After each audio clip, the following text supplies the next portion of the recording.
नमस्कार एवरीवन। मैं चौधरी साहब चौधरी इस अकेडमी में आप सभी का हार्दिक स्वागत करता हूं।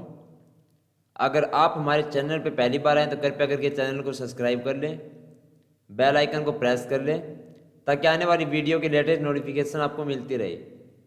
तो आज हम करने जा रहे हैं geography class 7 chapter number 7 UPSC important questions. तो चलिए स्टार्ट करते हैं।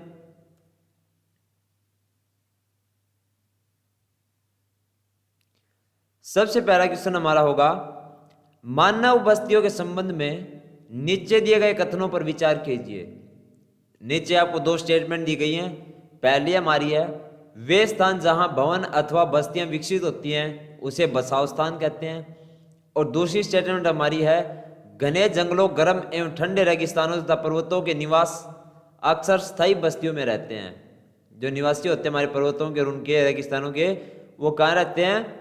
स्थायी बस्तियों में रहते हैं। तो हमारी स्टेटमेंट सिर्फ एक सही होगी। वे स्थान जहां भवन अथवा बस्तियां विकसित होती हैं उसे हम क्या कहते हैं? बसाव स्थान कहते हैं।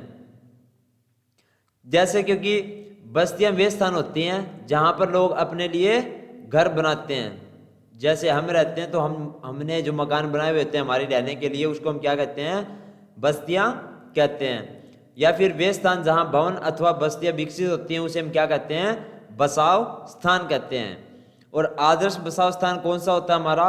जहां पे पीने के लिए हमें पानी मिले, जहां पे बिजली भी उपलब्ध हो, जहां का एरिया ठीक हो, वहां की भूमि जो हमारी होती है वो उपजाऊ। जो लोग खेती करते हैं तो वो तो यही देखेंगे कि वहां की मिट्टी उपजाऊ हो ताकि वहां पे वो खेती कर सकें। और बस्तियां जो हमारी होती हैं वो कितने प्रकार की होती हैं? दो प्रकार की होती हैं। एक तो हमारी स्थायी बस्तियां होती हैं और एक हमारी अस्थायी बस्तियां होती हैं। और अस्थायी बस्तियां क्या कौन सी होती है हमारी? जो बस्तियां कुछ समय के लिए बनाई जाती हैं उनको हम क्या कहते हैं? अस्थायी बस्तियां कहते हैं। जो अस्थायी बस्तियां होती हैं उनमें कौन कौन लोग रहते हैं? जो घने जंगलों होंगे, गर्म और ठंडे रेगिस्तानों और जो पहाड़ों के लोग जो होते हैं वो मोस्टली क्या करते हैं? अस्थायी बस्तियां बनाकर रहते हैं। नेक्स्ट क्वेश्चन हमारा होगा, प्रकीर्ण प्रकार की बस्तियां किन क्षेत्रों में पाई जाती हैं? क्या पूछा गया है? प्रकीर्ण प्रकार की बस्तियां किन क्षेत्रों में पाई जाती हैं? तो नीचे दिया गया है, पहाड़ी क्षेत्रों में, मैदानी क्षेत्रों में, तटीय क्षेत्रों में और घने जंगली क्षेत्रों में। तो यहाँ पे हमारा ऑप्शन डी बिल्कुल सही होगा, केवल 1 और 4। क्योंकि प्रकीर्ण प्रकार की जो बस्तियां हैं हमारी वो पहाड़ी क्षेत्रों और घने जंगली क्षेत्र में पाई जाती हैं। क्योंकि जो हमारी ग्रामीण बस्ती होती हैं वो बहुत ज़्यादा भीड़ी होती हैं और संघन बस्तियों के घर जो होते हैं हमारे वो क्या होते हैं? आसपास बने हुए होते हैं। और प्रकीर्ण बस्तियों में लोगों के घर क्या होता है? दूर दूर क्षेत्र में फैले होते हैं। जैसे आप पहाड़ी एरिया में गए होंगे तो आपने देखा होगा वहाँ पे लोगों के घर एक दूसरे घर से बहुत ज़्यादा दूरी पर होते हैं। और इस प्रकार की बस्तियाँ कहाँ पर पाई जाती हैं? हमारे पहाड़ी क्षेत्रों में या फिर जो घने जंगल होते हैं उनमें। क्योंकि वहाँ पे जो भूमि है वो बहुत ज़्यादा होती है लोगों के पास में, तो ये लोग अपने घर जो है वो एक दूसरे से काफ़ी दूरी पर बनाते हैं। नेक्स्ट क्वेश्चन हमारा होगा, निम्न में से कौन सा सड़क का भूमिगत निर्माण है? क्या पूछा गया है? निम्नलिखित में से कौन सा सड़क का भूमिगत निर्माण है? तो यहाँ पे हमारा आंसर होगा ऑप्शन सी, सबवे। क्योंकि भूमिगत सड़कों को भूमिगत मार्ग या फिर हम सबवे कहते हैं।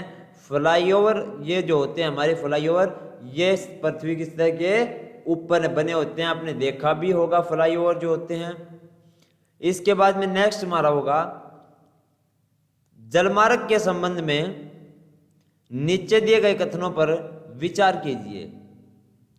तो सबसे पहला हमारी स्टेटमेंट है, अधिक दूरी में भारी एवं बड़े आकार वाले सामानों को ढोने के लिए जलमार्ग सबसे सस्ता साधन है। और दूसरी स्टेटमेंट हमारी होगी, केवल नदियों का उपयोग अंतर्देशीय जलमार्ग के लिए होता है। तो हमारा ऑप्शन ए सही होगा, केवल 1। जलमार्ग के संबंध में जो हमारी पहली स्टेटमेंट है वो बिल्कुल सही होगी।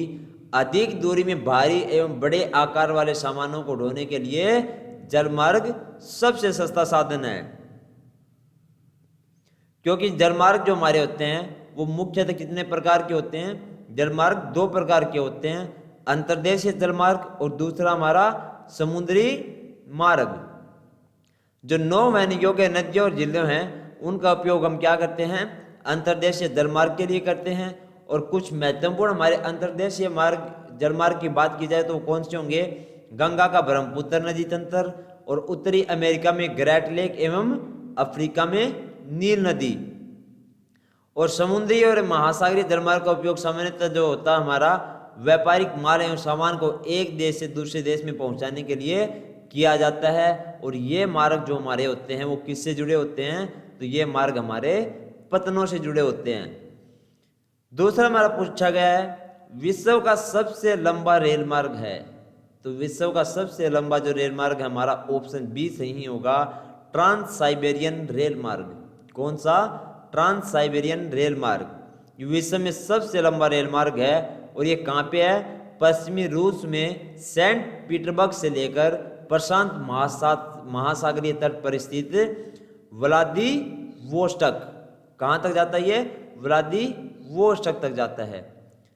और आज का हमारा लास्ट क्वेश्चन होगा, भारत का स्वर्ण चतुर्भुज महामार्ग किन शहरों को आपस में जोड़ता है, तो ऑप्शन डी हमारा सही होगा, दिल्ली, बॉम्बे, चेन्नई और कोलकाता।